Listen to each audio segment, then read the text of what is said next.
പാലക്കാട് കണ്ണാടിയിലാണ് 9ാം ക്ലാസ്സുകാരൻ ആത്മഹത്യ ചെയ്തത്. സ്കൂളിനെതിരെ അവിടുത്തെ അധ്യാപികയ്ക്കെതിരെ വലിയ രീതിയിലുള്ള ഗുരുതരമായ ആരോപണമാണ് ഓരോ വിദ്യാർത്ഥിയുടെ ഭാഗത്തു നിന്നും ഉണ്ടായത്. അതുകൊണ്ടാണ് അവർ പ്രതിഷേധവുമായി രംഗത്തെത്തിയത്. ഈ പ്രതിഷേധം കനത്തതോടെ ഇപ്പോൾ സ്കൂൾ മാനേജ്മെന്റ് നടപടിയെടുത്തിട്ടുണ്ട് എന്നുള്ള വിവരമാണ് വരുന്നത്.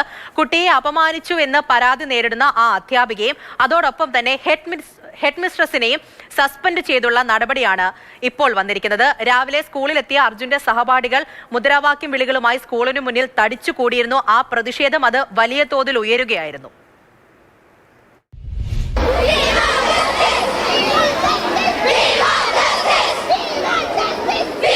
സമാനതകളില്ലാത്ത വിദ്യാർത്ഥി പ്രതിഷേധത്തിനാണ് ഇന്ന് കണ്ണാടി ഹയർ സെക്കൻഡറി സ്കൂൾ വേദിയായത്. അർജുൻ എന്ന് പറയുന്ന 9ാം ക്ലാസ് വിദ്യാർത്ഥി കഴിഞ്ഞ ദിവസം വീടിനുള്ളിൽ ആത്മഹത്യ ചെയ്ത നിലയിൽ കണ്ടെത്തുകയായിരുന്നു. ഇതിനെ തുടർന്ന് ഈ ആത്മഹത്യക്ക് കാരണം ഇവിടെയുള്ള അർജുന്റെ ക്ലാസ് ടീച്ചറായിട്ടുള്ള ആശ ടീച്ചറും അതോടൊപ്പം തന്നെ പ്രിൻസിപ്പാളുമാണെന്ന് ആരോപിച്ചുകൊണ്ട് വലിയ പ്രതിഷേധമാണ് വിദ്യാർത്ഥികളുടെ ഭാഗത്തു നിന്നുണ്ടായത്.